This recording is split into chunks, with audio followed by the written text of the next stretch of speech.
कोणार्क, अपना शहर अपनी बातें।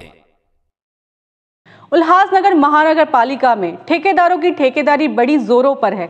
साथ ही उनकी दादागिरी का यह आलम है कि वह अधिकारी को अधिकारी ना समझते हुए उनको समझते हैं कर्मचारी। आइए देखते हैं पूरी खबर।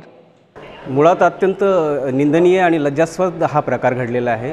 उल्हासनगर महानगरपालिकेमधील एका ज्येष्ठ अशा नागरिकावर जे 20 दिवस त्यांचे निवृत्तीसाठी राहिलेत, त्यांच्यावर एक छोटासा मुलगा जो ठेकेदार आहे, कुठल्याही अधिकृतपणे त्याला हुकूम देऊ शकत नाही, तो अरेरावी करून त्याला अश्लील भाषेमध्ये शिवीगाळ करतो, त्याच्या अंगावर फाईल फेकतो आणि अमुक अमुक प्रस्ताव सादर करण्यासाठी याला दडपशाही करणारा, याला हुकूम देणारा तो कोण?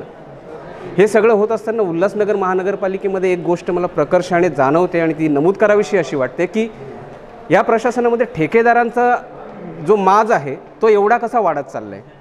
कधी कोणी शर्टाची बटणं काढून उभा राहतो, कोणी फायली चोरतो, कोणी काय करतो, इथपर्यंत ठीक होतं, परंतु गरीब आणि अशिक्षित आणि थोडे कमी शिकलेल्या लोकांवर जर तुम्ही अशा प्रकारचा अन्याय अत्याचार करत असाल, त्यांच्या वयाचा, त्यांच्या पदाचा, त्यांच्या हुद्द्याचा कोणताही विचार न करत असाल, तर ही प्रशासनासाठी खूप लज्जास्पद बाब आहे। उल्हासनगर महानगरपालिकेतील सार्वजनिक बांधकाम विभागामधील मुकादम महेंद्र टोकवडे हे शासकीय काम करत असताना सदर ठेकेदार आकाश चांदवानी यांनी त्यांच्यावर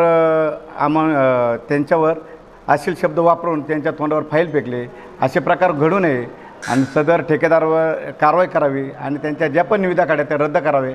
अन्यथा असे जर ठेकेदार करत असेल कर्मचाऱ्यांना तर आम्हाला युनियनतर्फे भारतीय कामगार महासंघातर्फे मोठं आंदोलन करावं लागेल, जेणेकरून कर्मचाऱ्यांवर असे अन्याय घडता कामा नये। आणि प्रशासनाने पण याची नोंद घ्यावी की कामगारांना वारंवार बरेच असे काही ठेकेदार आहेत की ते कर्मचाऱ्यांना हॅरेसमेंट करतात, अधिकाऱ्यांना हॅरेसमेंट करतात, तरी जर अशा ठेकेदारांना वचक बसली नाही तर यापुढे अशा गोष्टी घडणार नाहीत। कोणार्क, अपना शहर अपनी बातें।